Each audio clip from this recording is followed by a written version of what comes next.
గ్రహణం వస్తే గర్భిణీ స్త్రీలు బయటకు రావద్దు, చాకు పట్టుకోవద్దు, తినకూడదు. ఇవి నిజంగా బిడ్డ కోసం ప్రమాదమా, లేదా మనం తరాలుగా నమ్ముతున్న ఒక అపోహన? ఈ వీడియో పూర్తిగా చూస్తే మీకు క్లారిటీ వస్తుంది. గ్రహణం అనేది ఒక సహజ ఖగోళ సంఘటన. చంద్రుడు సూర్యుడిని కప్పినప్పుడు సూర్యగ్రహణం, భూమి నీడ చంద్రుడిపై పడినప్పుడు చంద్రగ్రహణం. ఇది పూర్తిగా సన్, మూన్, ఎర్త్ అలైన్మెంట్ వల్ల జరిగే షాడో ఎఫెక్ట్ మాత్రమే. కొత్త కెమికల్స్ విడుదల కావు, అనగా ప్రమాదకర రేడియేషన్ పెరగదు. అయితే ఎందుకు పాత వాళ్ళు భయపడ్డారు?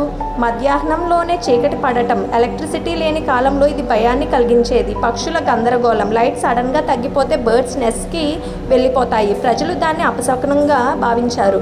కంటి రక్షణ, డైరెక్ట్గా సూర్యుడిని చూడటం వల్ల రెటైనా డ్యామేజ్ అవుతుంది, అందుకే బయటకు రావద్దు అని చెప్పారు. గర్భిణీ స్త్రీలకు విశ్రాంతి, అన్ఎక్స్పెక్టెడ్ ఈవెంట్ సమయంలో బయట తిరగడం కన్నా ఇంట్లో విశ్రాంతి తీసుకోవడం సేఫ్ అనుకున్నారు.